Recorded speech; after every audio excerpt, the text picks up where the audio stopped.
Hello my dear student, welcome again. तो हम लोग अपने सबसे पहले फंक्शन को देखते हैं। कौन सा था? जो अरेंज फंक्शन था। ए रेंज आप बोल सकते हैं। किसके लिए? वन डायमेंशन एरे को क्रिएट करने के लिए। तो ये क्या करता है? ये हमें एक वन डायमेंशन एरे क्रिएट करके देता है और एग्जैक्टली वर्क करता है किसके तरह से, जो हम लोगों ने पिछले पढ़ के आए हैं। कौन सा? रेंज फंक्शन, जिसमें हम तीन पैरामीटर पास करते हैं। कौन कौन से? Start, stop, step. सिमिलरली उसी तरीके से काम करता है। बस थोड़ा सा डिफरेंस ये है कि रेंज हमें क्या करता था रिटर्न? वो हमें रेंज ऑब्जेक्ट रिटर्न करता था, लेकिन जो np डॉट ए रेंज है, ये हमें रिटर्न क्या करता है? ये हमें numpy का एरे डाटा टाइप करता है।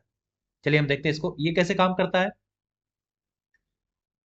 तो यहां पर क्या करना होगा? तो जैसे कि हमने बताया था, सबसे पहले आपको इंपोर्ट करना होगा। Import numpy as np। आप आप अगर किसी भी प्रोग्राम में आप प्रोग्राम लिख रहे हैं तो आपको सिर्फ एक ही टाइम में काम करना होगा, ठीक। और उसके बाद क्या होगा? अब यहां पर आपको इस अरेंज फंक्शन को यूज करना होगा। तो यहां पर भी आप देख पा रहे होंगे, यहाँ पर अरेंज फंक्शन जो हमारा मेथड है, इसमें कौन कौन से पैरामीटर? स्टार्ट, स्टॉप, स्टेप, और एक क्या है? Data type. जिसमें से ये आपके जो है स्टार्ट, ये जो स्टॉप होता है, ये आपका कंपलसरी होता है। और बाकी जो है ये सब ऑप्शनल होते हैं। जैसे पीछे हमने आपको दिखाया था एरे फंक्शन में, वहां पर अगर हम डाटा टाइप को यहाँ फिक्स कर देंगे तो हमारा उसी डाटा टाइप का हमें एरे हमारा क्रिएट हो जाएगा। सेम कॉन्सेप्ट यहाँ पर भी है। ओके। तो मैं क्या करता हूँ, एक एरे क्रिएट करता हूँ। ये हमारा 1D का क्रिएट करता है, तो यहाँ पर एरे क्रिएट करूंगा np डॉट ए रेंज। और यहां पर मैं वैल्यू रख देता हूं क्या? 5। तो हमारा आउटपुट में क्या आएगा? आप रेंज फंक्शन को सोच के बताइए। जैसे अगर मैं स्टॉप वैल्यू रेंज फंक्शन में 5 दे देता था तो क्या आता था? 0 1 2 3 4। क्यों? क्योंकि जो हमारा स्टॉप होता है वो क्या होता है? वो एक्सक्लूडिंग होता है। सेम यहां पर भी होगा। चलिए हम देखो, प्रिंट करते हैं। Print A1। ये देखिए क्या आ गया आपका अरे? 0 1 2 3 4। सेम यहां पर आ गया।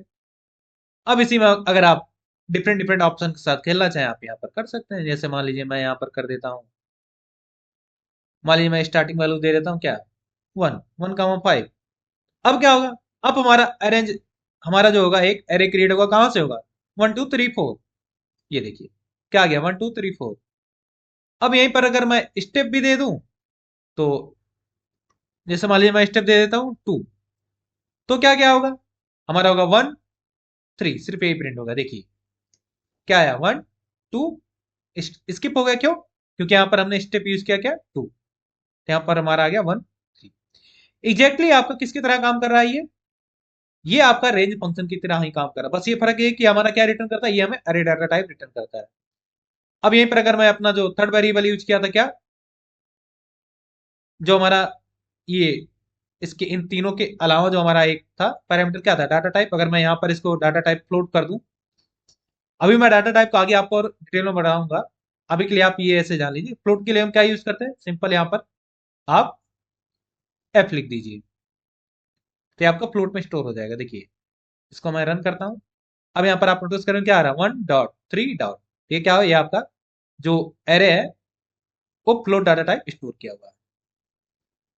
तो ये था हमारा numpy का अरेंज फंक्शन, जिसके हेल्प से हम वन डायमेंशन एरे क्रिएट करते हैं। तो इस लेक्चर में इतना ही। मिलते हैं नेक्स्ट लेक्चर में।